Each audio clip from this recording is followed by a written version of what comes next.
No É do Futuro Cast de hoje, recebemos a nossa ilustríssima, querida Andresa Procoro, nossa arquiteta, que também é uma pessoa que contribui muito, não só com a arquitetura, vamos falar sobre isso também, né, Andresa? Sim. Educação, tecnologia, propósito de vida, mas você é a pessoa, é a responsável intelectual por todos os contatos físicos belíssimos que a É do Futuro tem. Desde essa sala linda de podcast, que hoje a Andresa está como usuária, mas ela é a projetista, a nossa sala de reunião, ou cada laboratório que a É do Futuro já fez e faz, e vai fazer muitos outros. E também tem muitas novidades que nós vamos falar, né, Andresa? Muita coisa nova que está sendo lançada, construída, projetada. Mas, Andresa, obrigado pela participação. Até que enfim, sua agenda não é fácil. Obrigada, Kaique, pelo convite. Muito feliz de estar participando do podcast. E ainda mais, né, de estar aqui agora como usuária, como você falou, da sala, né, que foi pensada com muito carinho. Toda vez que eu venho aqui, entro, né, e sempre fotográfico, eu gosto muito do resultado final que foi obtido, né? Sim. E assim como tudo que a É do Futuro faz, né, coloca tudo, assim, muito carinho em tudo que faz. Eu também tento materializar isso através dos meus projetos, né? Então, sou muito feliz e grata, né, por dar forma aí aos projetos da É do Futuro. Então, bacana. Feliz de estar aqui. E, pessoal, tem um detalhe incrível, Andresa, assim, que esse é o que me chama a atenção. A velocidade de entrega. Porque os projetos... Pra ontem, né? E Kaique só chega, Andresa, né? Pra ontem. Quando ela vê lá o WhatsApp, né? Aí já sabe que é pra ontem, né, Andresa? E são entregas, assim, incríveis, com muita agilidade, muita velocidade e qualidade. Que eu acho que é eficiente e eficaz, né, Andresa? Consegue cumprir os dois.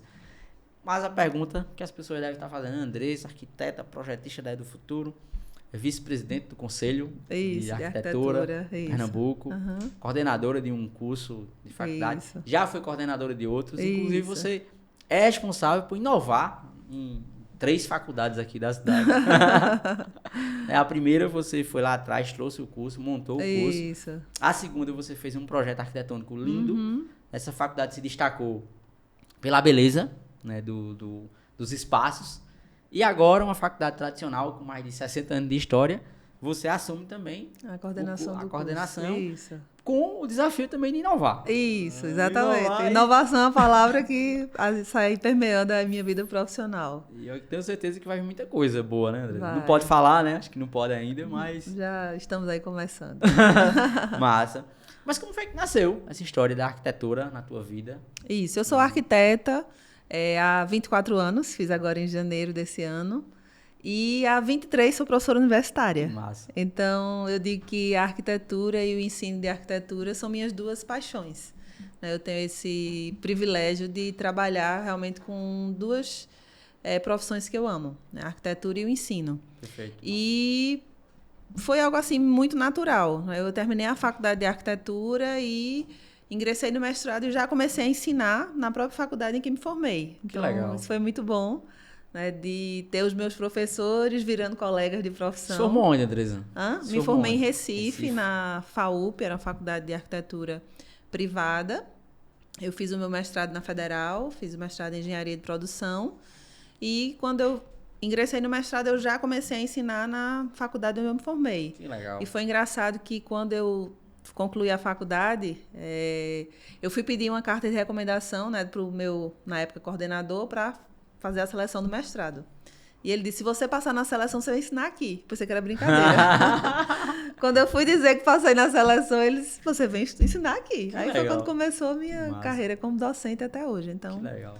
Amo muito o que faço. E há 3 anos eu sou conselheira do CAU Pernambuco e também vice-presidente. Então, eu fiz parte da gestão 2021 a 2023 e agora de 24 a 26 também como vice-presidente. Olha, o CAU também então, também tá o desafio muito aí bem representado. De interiorizar as ações do Conselho para o interior do Pernambuco. Massa. E a Andressa também é empresária. Também. Empresária, tem escritório de arquitetura desde que me formei. Um bom escritório de arquitetura. Então, é multifaceta, né? Não sei fazer só uma coisa. Realmente atuo em diversas áreas. Em 2022 e 2023, eu também fui mentora de inovação do Sebrae Nacional no programa ALI, Então, foi um contrato de 2 anos que também deu uma visão também interessante. Está muito ligado no que eu, né, gosto também, inovação, empreendedorismo. Então, também foi uma experiência bem legal, que agregou. E também é mãe, né? Também de duas preciosidades, Guilherme e Heitor. 2 joias literalmente raras. São alunos da do Futuro. E essa é uma boa história para contar, porque eu lembro, Andresa, quando nós ganhamos um contrato, e o pessoal disse o seguinte: vocês têm que entregar um laboratório. Vocês têm, a gente tem um laboratório. Mas como é um laboratório? É legal, é muito bom. E eu lembro que naquela época foi um desafio, porque nós precisávamos de um arquiteto, né, para montar os projetos do Futuro. Ela ainda era uma empresa muito STEM, né, muito só voltada ali para aquela parte mais de hardware mesmo, mais tecnologia, engessada, né? Pensava, não tinha tantas cores, não era tão criativa e colorida depois de Andrés e Leopoldo. E foi um desafio realmente. E foi uma coisa muito bacana, porque nós sabíamos quem era a Andresa, de nome. Ela já era uma arquiteta famosa, conceituada. Tinha feito um belíssimo projeto em uma faculdade. Mas eu não fazia ideia de que aquela Andresa era a mãe de aluno da do Futuro. E os meninos estudavam na escola. Isso. E um dia, acho que eu cheguei, tu tava no sofá, na recepção. Foi. Eu olhei assim, e disse, será que é ela? Aí eu puxei uma conversa ali. Foi. E daí nasceu uma parceria que já faz um tempo, né, Andresa? Isso, exatamente. Uma boa parceria. E foi bacana porque eu acredito que ela nasceu de forma muito, muito saudável, porque tu tinha a experiência dos teus meninos estudando, né, na escola. Já via que a escola precisava melhorar ali o ambiente arquitetônico, apesar de ela ter um storytelling e tal, mas não era um negócio pensado, projetado para aquilo. Mas você já conhecia também um pouquinho do produto. Isso. Porque tinha em casa os filhos que já degustavam a experiência da Edu Futuro. Então foi muito bacana porque não ficou só uma coisa conceitual. Isso. Né? Tinha a vivência prática. Tem a vivência prática. E eu lembro de nossas conversas, eu dava a visão como arquiteta e como mãe. Você lembra das nossas conversas? Sim, lembro. Aí eu dizia, eu estou falando agora como arquiteta. Aí eu dizia, agora eu estou falando como mãe. Perfeito, não era? Perfeito. E isso eu acho que trouxe uma visão interessante para a construção do projeto. Acho que faz toda a diferença. Exatamente. Faz toda a diferença, porque ele sai... Eu acho que é por isso que é tão bom, não só tão bonito, né? Tão bem feito. Isso. Os projetos da Edu Futuro, porque ele é pensado ali na família. Isso, né? exatamente. Pensa, teu esposo, né, traz os meninos, às vezes fica esperando. Então, quando começou a desenhar, né, um novo projeto que nós tínhamos ainda, ele é quase um briefing infinito, né, André? Mas no sentido de melhoria, né? Ele vai cada vez melhorando. Melhoria, cada vez melhorando. Então ele tem esse desafio de transformar esse briefing infinito praticamente da Edu Futuro, mas ele vai sair, né, que são as novas escolas, as novas franquias. Exatamente. Que ela vem, já é bonita, já é tecnológica. Esse novo projeto é um projeto de uma construção mais vertical, né? Assim, isso. É assim que se diz? É isso. Construção mais vertical, com subsolo, isso. com rooftop, negócio... Isso. A intenção é trazer a experiência que o aluno já tem hoje na Edu Futuro, só que de forma ampliada, potencializando essa experiência. Perfeito. Então, hoje, a gente pode dizer que a experiência que o aluno tem hoje, ela já é completa, a gente vai potencializar essa experiência. Né? Porque tudo que já foi pensado hoje atende o que o aluno precisa. Sim. Né? Não quer dizer que a gente vai para outra estrutura porque aqui não atende. Perfeito. Então, hoje, o aluno, tudo que ele precisa, aqui já atende. Só que a gente vai potencializar isso através de espaços que vão justamente estimular ainda mais a criatividade, né? Poder separar por faixas etárias. Sim, né? Que esse é outro desafio, né, Andresa? Isso, exatamente. Porque o espaço hoje, como ele é um espaço completamente integrado, a gente trabalhou bem com a questão da ludicidade, ele é bem colorido, mas talvez para o adolescente já fique lúdico demais. Perfeito. Então, no novo espaço, a gente já trabalhou por faixas de idade. Então, para que o adolescente ele realmente se sinta no espaço dele, a criança já sinta mais no espaço, pertencente àquele espaço. A gente, não sei se posso dar spoiler, mas vai ter uma área lá pensada já para despertar a questão do empreendedorismo jovem, né, com a ideia do mini coworking que a gente está pensando, né, com as ideias lá das incubadoras. Então, é um espaço que vai potencializar realmente nessas crianças e jovens esses comportamentos empreendedores, inovação, muita tecnologia. Então, e é dividido... Não posso dar tantos spoilers não pode dar assim, tantos, mas... né? Para deixar o desejo. Exatamente. E esse espaço ele foi projetado dentro das 5 grandes áreas de conhecimento que a EduFuturo tem. Ciência e tecnologia, negócio, empreendedorismo, arte design...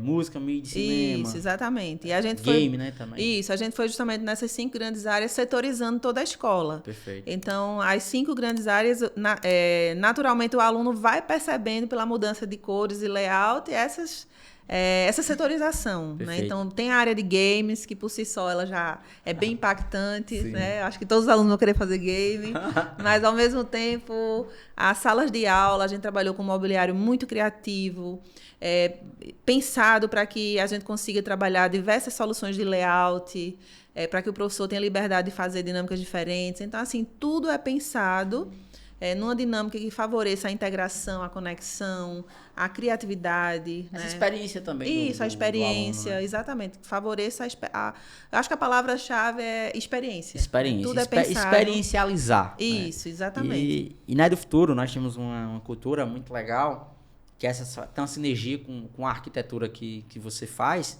porque ela trabalha os 5 sentidos. Isso. A EduFuturo ela tem uma essência de cheiro, né, Andresa? Própria, que a gente não pode dar a forma. Mas característica, quando você chega, já sente. Já sente um cheiro único. É o marco sensorial, né? Exato.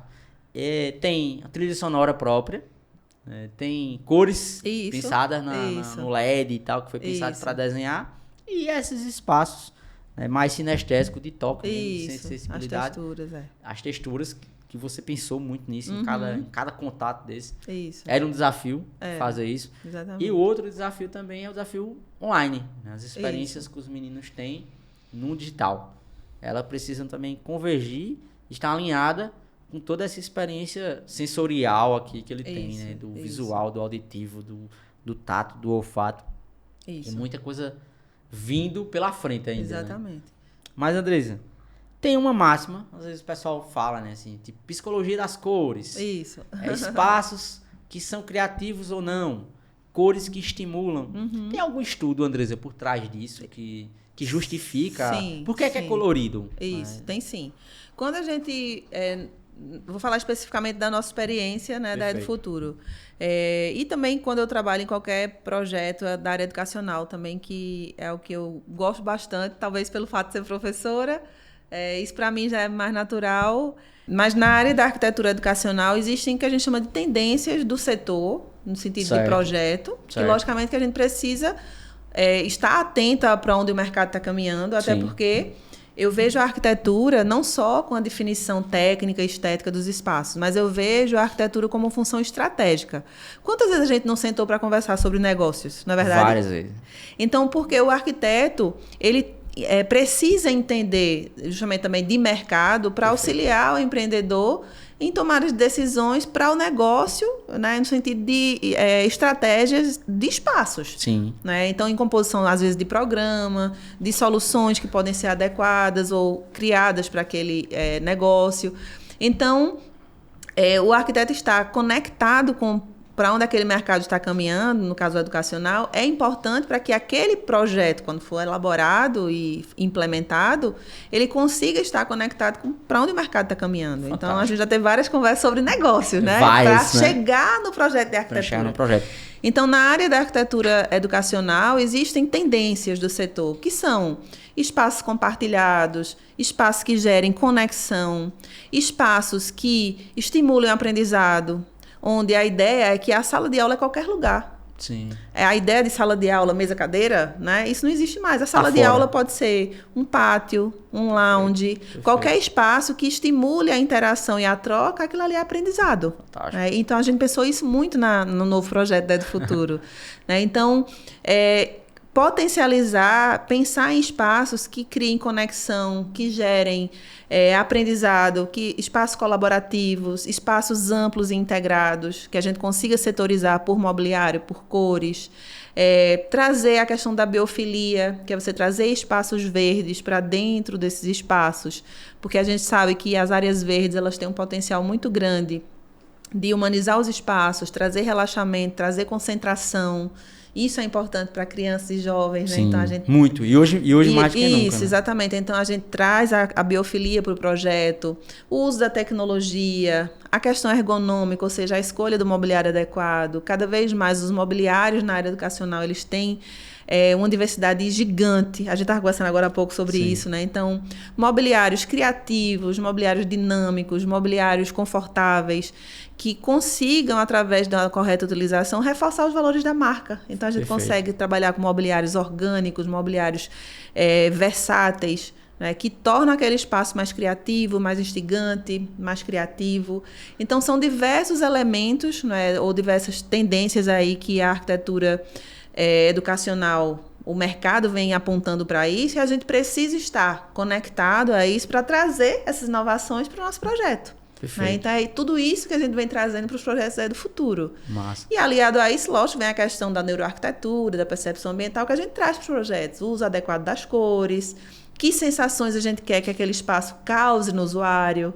Porque a gente sabe que a arquitetura ela tem um poder muito grande de interferir, né, no comportamento das pessoas. Opa, essa é uma boa provocação, né, quem nunca entrou num espaço e o espaço, você sabe que ele pode repelir as pessoas ou trazer... Ou acolher. Acolher. Então, a gente consegue manipular isso no espaço, né? Um pé direito, alto ou baixo, as cores que eu uso na parede, né? O tipo de iluminação. Isso faz com que as pessoas se sintam acolhidas ou sintam repulsa por aquele espaço. E tudo isso é estudado. Perfeito. Então, não existe o certo ou o errado. Existe o que eu quero causar naquele usuário. Perfeito. Quando você vai, por exemplo, num fast food da vida, o mobiliário ele precisa ser levemente desconfortável. Porque você consegue comer 5 Big Mac? Não. Você come 2 e vai embora. Perfeito. Então, quanto mais tempo você passa naquela cadeira, você está só ocupando espaço. Mas, por exemplo, quando você vai num restaurante mais caro, a iluminação é confortável, a temperatura é adequada, o mobiliário é super confortável. Tá explicado. Porque quanto mais tempo você passar lá, mais você consome, maior é a tua conta. No fast food, não. Quanto mais tempo eu passo, eu só ocupo a cadeira. Então, eu só estou dando um exemplo assim, nada a ver com a educação, né, no caso do espaço educacional, mas só que você perceba que tudo tem um sentido, assim, de ser por trás. Tem um negócio, né? Então, a pergunta é, que sensação eu quero causar no meu usuário? Como é que eu quero que ele se sinta? Perfeito. E a partir disso, a gente vai trabalhar os espaços, através da iluminação, das cores, texturas, mobiliário, materiais, para trazer essa sensação. Perfeito. Então, por isso que o briefing precisa ser bem feito. Perfeito. Que é aquela conversa que a gente tem antes de começar o projeto, né? Andresa, partindo desse pressuposto, vamos dar uma provocada aqui no tema. Os espaços do futuro pensados para acolher, né, de forma mais criativa, despertar esses desejos. A escola tradicional, sim, hoje, a famosa carteira em linha ali, sem cores, isso também tem um envolvimento com essa quantidade de estresse, de ansiedade desses meninos dentro do ambiente escolar? Assim, contribui porque não é um espaço que estimula a aprendizagem. Perfeito. Né? Aquela ideia do professor que está lá no quadro, dono de todo saber, as salas brancas, não estimula a atenção, não desperta a criatividade. Né? É a ideia do sábio ao palco, né? Que é o professor, perfeito, e não o amigo ao lado. Fantástico. Quando eu trabalho no layout criativo, como a gente trabalha nas salas do Edu Futuro, com as ilhas, né, que permite que exista a integração, né, o trabalho em grupo, o trabalho colaborativo, eu saio daquela visão tradicional do professor como sábio ao palco, quando eu falo ao palco é na frente, para o amigo ao lado. Sim. Que é o professor que vai nas mesas, que o professor compartilha, o amigo ao lado, tanto o professor como o colega que troca. Sim.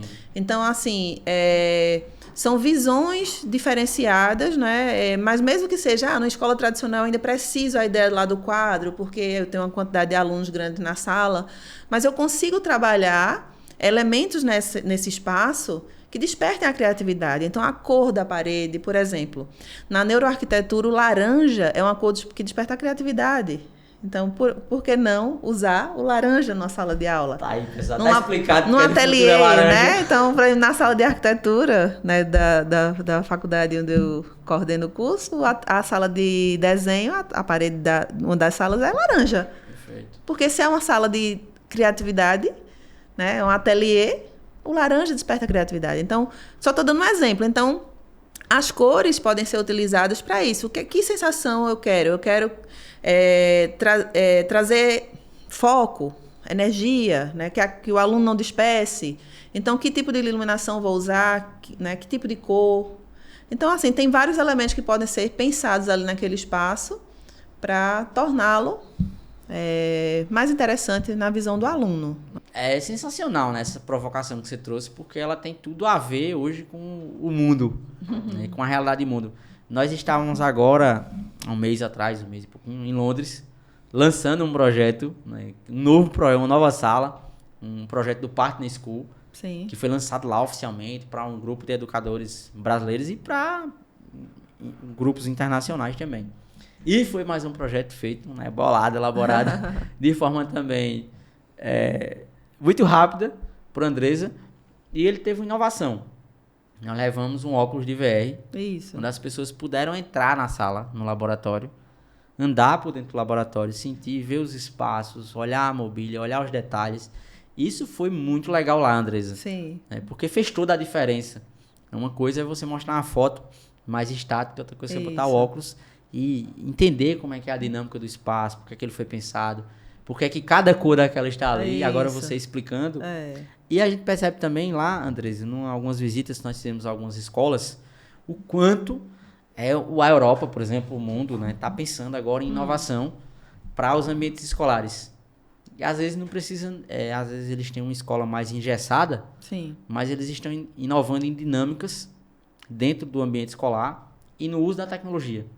Né? Como colocar a tecnologia dentro das salas de aula para que ela torne, de alguma maneira, o menino mais conectado com a proposta de mundo. Sim. Hoje temos uma geração hiperconectada, hiperacelerada.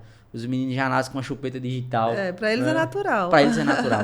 Exatamente. Então, esse é outro desafio também, eu acredito. Né? Você trazer o contemporâneo com o moderno, mas você sem perder a essência também, que é educar. Sim, eu acho que esse é o grande desafio. Né? Uma das maiores propostas suas como professora, como educadora, foi essa.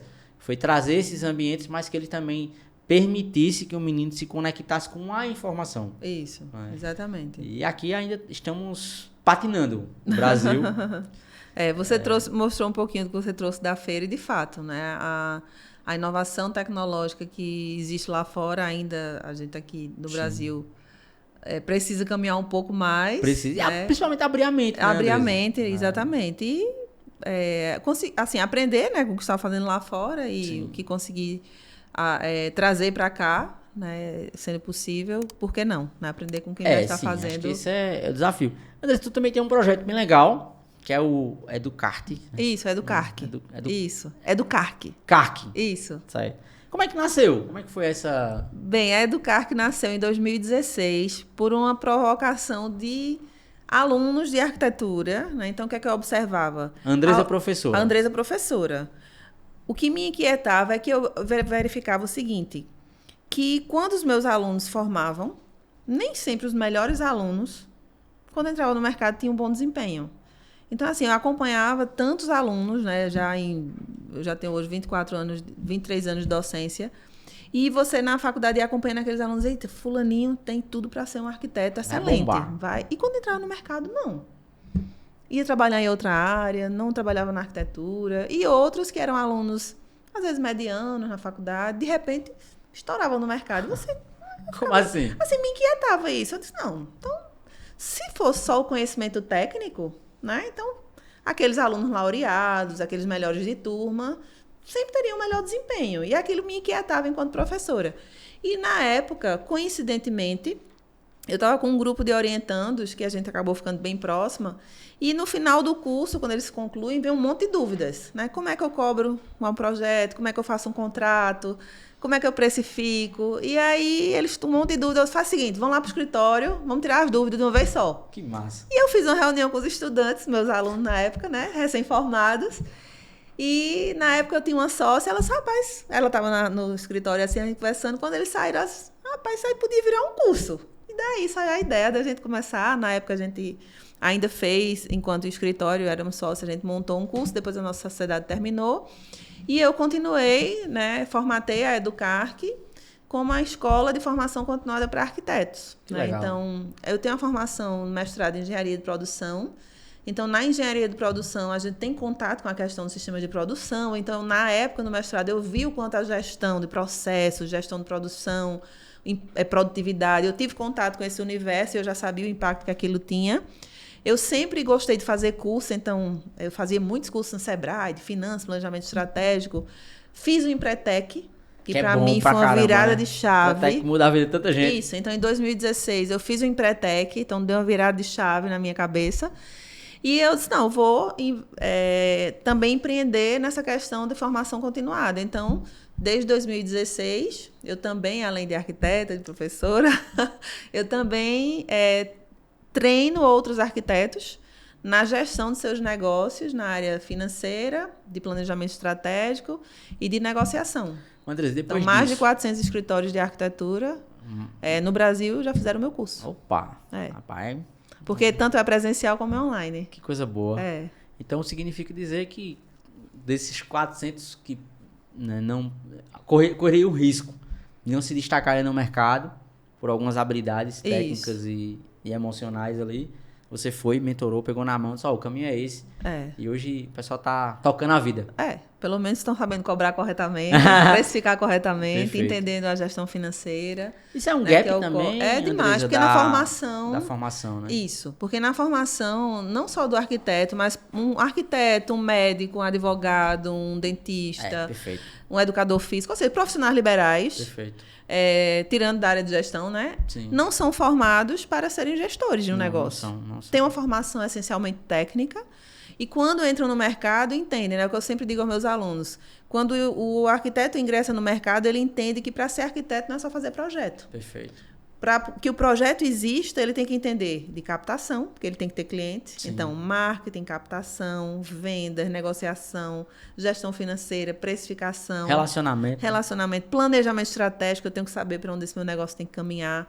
Então, vejam quantas habilidades aí, conhecimentos gerenciais, eu preciso ter, além do conhecimento técnico em arquitetura. Perfeito. Então, por isso que tantos escritórios de arquitetura, eles encerram suas atividades não por falta de habilidade técnica, mas por falta de conhecimento em gestão do negócio. De mundo, né? De mercado. Exatamente. Então, essa deficiência, né, que eu identifiquei como uma dificuldade assim, que os profissionais têm, para mim virou uma oportunidade de mercado, né? Aquela ideia da SWOT, da matriz SWOT, né? Ameaça para uns, oportunidades para outros. Para mim, se tornou um negócio.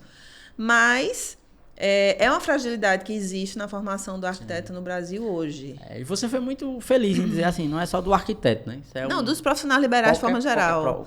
São chamados os empreendedores esquecidos, né? Fantástico. De forma geral. Os empreendedores esquecidos. Que frase boa.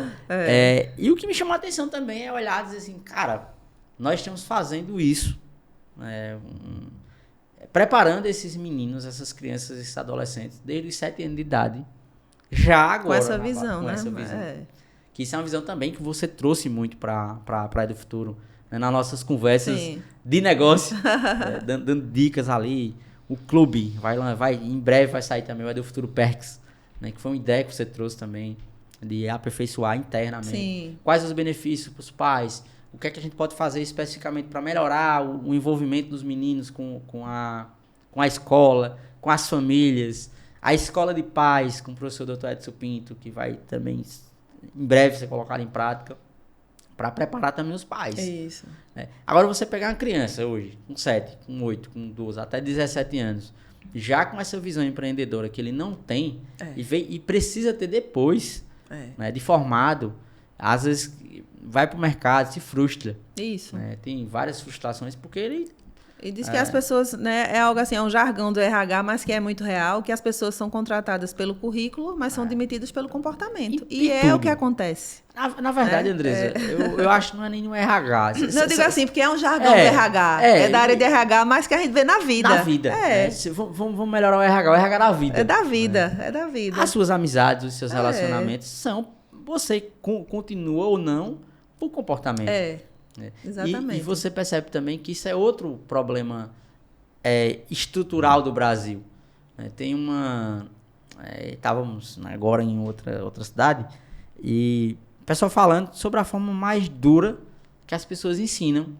Ele dizendo o seguinte, trazendo até uma metáfora, dizendo, eu não sei porque o brasileiro, ele tá tão frágil, né, com tantas fragilidades, com tanto... a palavra é melindroso.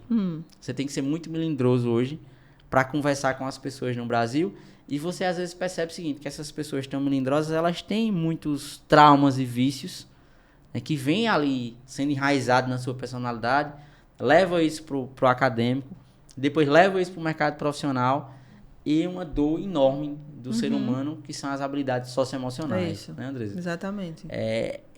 Assim, no ambiente universitário, como é que tu tem percebido isso?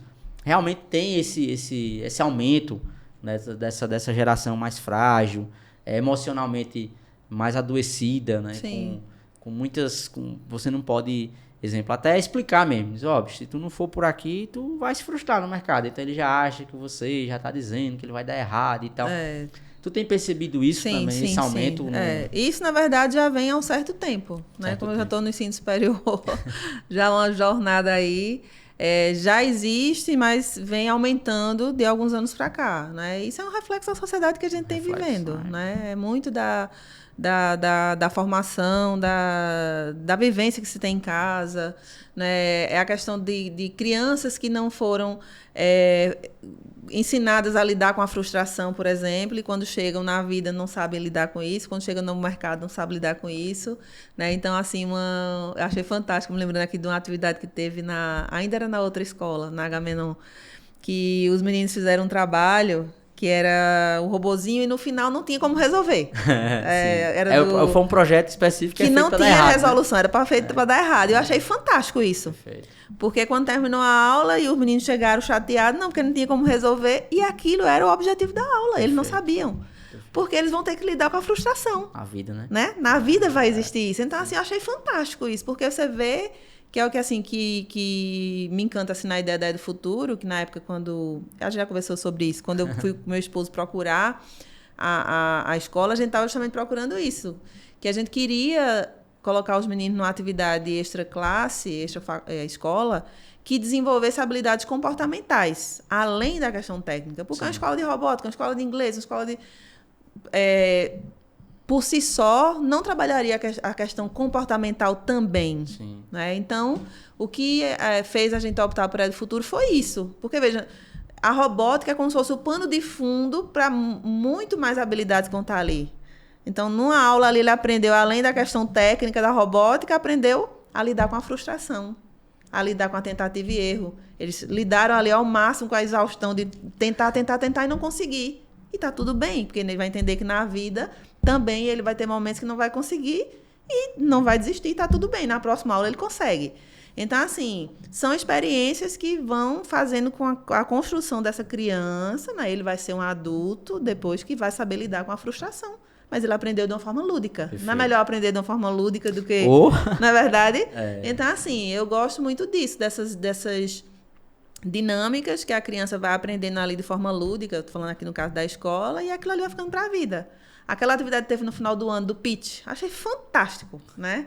De Heitor, eu achava que ele não ia falar, e ele chegou lá e fez o pitch, porque para ali foi um desafio, né, para ele. Ele trabalhou ali a oratória, né, de criar o projeto, de montar o seminário, de apresentar. Então, ele fez o projeto, ok, era a questão técnica. Sim. Mas ali foi trabalhado muito além disso. Ele trabalhou a oratória, trabalhou a questão do nervosismo, de encarar uma plateia que ele não conhecia ninguém. Sim. E isso vai encarar na vida profissional. Sim. Quando ele for, por exemplo, para a faculdade e apresentar um seminário. Já não vai ser tão difícil. Não. Na verdade... Já fez esse caminho, né? Já fez. Na própria escola vai ser menos difícil, porque ele fez aqui. Né? Porque na escola ele conhece os coleguinhas, né? Aqui ele não conhecia ninguém, assim, né? Sim. Então, assim, montar o pitch, eu sou Heitor, vou montar o meu pitch do projeto, eu achei fantástico. Né? Então, são essas coisas que vão ficando, né? Isso tem um valor, não tem preço. Não tem preço, incalculável. E teve também essa do pitch de Heitor, foi legal porque também teve um ensinamento para Gui, né? Sim, que desistiu. Isso é importante, ficou aprendizado. Né? Porque o irmão desistiu no meio do caminho do projeto, não concluiu, e veio assistir o trabalho do irmão que terminou. E quando chegou na hora, eu queria apresentar. Aí o próprio irmão virou para ele, você desistiu? Então, veja, um aprendeu ali com o outro. Né? Então, tudo é aprendizado. Então, assim, eu acho fantástica a ideia do... Eu sou suspeita em falar. Tem um exemplo muito bom também que eu lembro deles, que isso também chamou muita atenção lá atrás, foi não sei se tu lembra do Freeze, do picolé que eles fizeram. Sim, muito eles, bom, né, muito bom. Que eles tinham que levar E fazer uma análise crítica um do projeto do outro, né? Eles fizeram um case com... Era como se fosse uma caixa térmica. Sim. Que aí, em casa, eles tinham que colocar um picolé e ver qual ia passar mais tempo para o picolé conservar. E aí eles tinham que depois fazer uma matriz analisando o projeto do outro, o que é que poderia ser melhorado. Então, veja, isso aí é algo que ali eles estão trabalhando de uma forma lúdica, né? Mas... Às vezes nem na faculdade. Nem na faculdade você vê. Gestão de projetos que você vai ver isso aí, engenharia de produção. É isso, você vai ver, né? Então... Ele analisou ali o projeto do outro, dizendo os pontos de melhoria, quais seriam o que ele faria de ajustes, o que poderia ser melhorado. Teve uma aula também boa. Então, assim, muito interessante. Eu sempre lembro de tudo ainda desses exemplos, que foi a aula das treliças, né? Sim, também. Que essa também foi bacana. Muito. São muitas, assim, as aulas são muito interessantes. E sempre traz esse aprendizado técnico, sim, mas também o aprendizado do comportamento. Fica, né? A lição, né? Fica a lição. Qual a lição que é aprendida? Isso, exatamente. E tem a questão comportamental agregada, que eu acho que é o mais rico, sim, né? Lógico que tem a questão, a gente traz pela questão do pano de fundo, que eu digo assim, a robótica, é o game, é o storytelling, a fotografia, isso. Porque é importante, você está desenvolvendo ali uma habilidade, uma questão de conteúdo, de informação que é importante, mas também associado ao comportamento. São as duas coisas que são importantes. Sim. Né? E esse é, na verdade, o propósito do futuro. Está estampado na placa, na fachada ali. Despertar uma nova consciência no mundo. Nós já chegamos ao consenso de que a tecnologia indispensável do ser humano são as pessoas. Isso. Então, quanto maior for o desenvolvimento de soft skills, de relacionamento, isso, de ser humano, de gente. Isso. Gente com gente. Exatamente. Nós vamos ter um mundo melhor. Cara, enquanto as pessoas não entenderem isso, então hoje nós usamos a tecnologia, sim. A robótica, sim. Isso. Alguém... Até porque é interessante que a criança, eu tô falando assim como mãe agora, né? Sim. Ela conheça o que tem as disponibilidades, sim, né? É game, é programação, é robótica, é o curso de storytelling, fotografia, até para que ele se conheça, descubra afinidades. Sim. Porque como é que eu vou saber o que é que eu quero fazer se eu não conheço as opções, não é verdade? Não conheço o mercado, não conheço. Então, até para decidir o que não se quer fazer, é interessante conhecer essas opções. Sim. Então, eu acho válido ter essas experiências, né, para conhecer. Isso aconteceu também com os meninos, né? Chegou uma hora na escola que ele disse, não, mãe, eu não quero mais porque eu já fiz esse curso aqui. Eu já fiz esse. Eu não quero, eu só quero agora uma coisa nova. Foi, exatamente, o mais velho. Vê como isso é legal. Também. Isso é provocativo. Ele chegou e disse, não. E ele também perguntou, tem algum curso novo? Mas é normal. E também é saudável. É saudável, né? E até é uma forma de... também um desafio para vocês estarem sempre inovando. Exato. E subir sempre o nível. Né? Você está sempre buscando cursos novos. E sair da zona de conforto. Exatamente. Não, fantástico. Tem tem vários pontos, né, legais que essa abordagem traz. Mas, Andresa, o que é que tu tem percebido, assim, na prática de mudança? O que é que, de fato, vai vir? Né, que não vai ter mais como fugir. Na arquitetura, hoje a gente está no mundo do IA, inteligência artificial. Tu acha que vai ocupar espaços de arquitetos? Por exemplo, hoje eu consigo projetar um celular, eu passo a câmera, né, pega as medidas de uma forma muito rápida, muito prática, joga em alguns programas, ele já me dá um projeto, me dá a medida de imóvel, escolhe para mim qual o melhor ângulo, Como é que vocês estão usando essa inteligência artificial a favor? Isso. Né, e quais são as ameaças? Eu acho que você pode usar, né, a inteligência artificial como... uma ferramenta de apoio, digamos assim, um aliado. Né? A ideia de substituir, eu acho que quem tem medo, assim, o profissional que tem medo que a inteligência artificial substitua, é um profissional, me perdoe a palavra, raso. Perfeito. Isso é ótimo, viu, pessoal? Assim. Porque se o trabalho que eu faço ele é tão superficial ao ponto de uma inteligência artificial conseguir substituir, né? Nada substitui isso aqui, esse relacionamento, na verdade. Possível, né?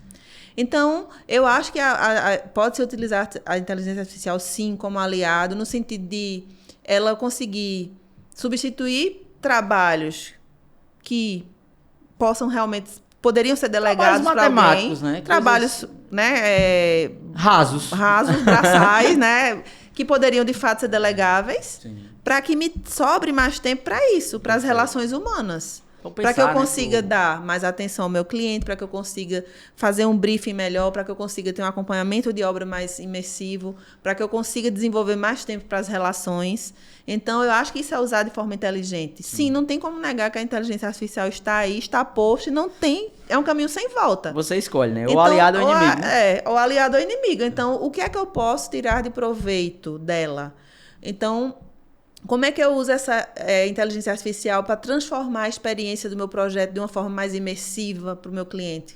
Que é aquilo que a gente falou. Sim. Um óculos de realidade virtual que ele consiga experimentar o meu projeto de uma forma diferente, que ele consiga se sentir dentro daquele ambiente, que eu consiga gerar imagens mais rápidas. Realidade aumentada, né? Realidade aumentada, como eu te mostrei. Pega aqui a perspectiva, projeto na mesa, você está aqui, eu estou mostrando. Né? Você vê a maquete surgir na mesa do nada, está no meu celular. Então... é usar a tecnologia para trazer uma experiência mais imersiva para o cliente, uma experiência diferenciada, mas não está substituindo o relacionamento, a relação humana. Fantástico. Então, é usar com inteligência, eu acho. Literalmente. Né? Literalmente. Com usar a inteligência com inteligência. Com inteligência, no sentido de quê? Como aliada, para aquele tempo que eu vou ganhar, no sentido de eliminar trabalhos, né, que me tomavam muito tempo. Sim. Escrever e-mail. Né? Não ia até renderizar mesmo. Tem softwares hoje de renderização que a gente toma muito tempo de criar. Aquilo ali você pode colocar, né, no aplicativo, enfim, e sobrar mais tempo para as interações humanas. Fantástico. Eu vi uma campanha de marketing, acho que era na Europa, que eu achei arretado. Uma empresa de construção civil, com um grande outdoor, e tinha lá escrito assim: ChatGPT, termina esta obra. Vai lá. E ela embaixo tinha lá escrito, né? As habilidades manuais nunca vão deixar de existir. Exatamente. Esse pensamento sempre tem que estar... É o que eu acho que tem que ter essa consciência, né? O profissional que tem essa visão, que a IA vai me substituir, então ele tem que repensar como é que está sendo esse processo de relacionamento dele com o cliente. O que é que ele está entregando? Porque se aquilo que eu estou entregando é algo tão fácil de substituir por um aplicativo, por uma ferramenta, né? Então ele tem que repensar o que é isso. E o ser humano, Andresa, por muito tempo, essas relações interpessoais, eu lembro, exemplo, a relação comercial no mundo, ela nascia como? Nessa relação interpessoal. Isso. Depois ela foi para uma escala de produção. Deixou de ser personalizado, foi para a produção. Então treinou o ser humano muito tempo para ele ser uma máquina. Isso. Para ele produzir em escala, para ele produzir de forma mática, de forma sistemática, de forma matemática. Uhum. Então, preparou a humanidade para isso. Aí chega o momento agora que tem uma inteligência artificial que diz assim, cara, tudo que você faz aí eu consigo. Então, o ser humano agora ele precisa voltar um pouquinho para suas origens, para suas habilidades interpessoais, que nenhuma máquina do mundo vai ter a capacidade. Que é trazer esse exemplo que você trouxe, que é ter esse momento aqui, ter essa troca.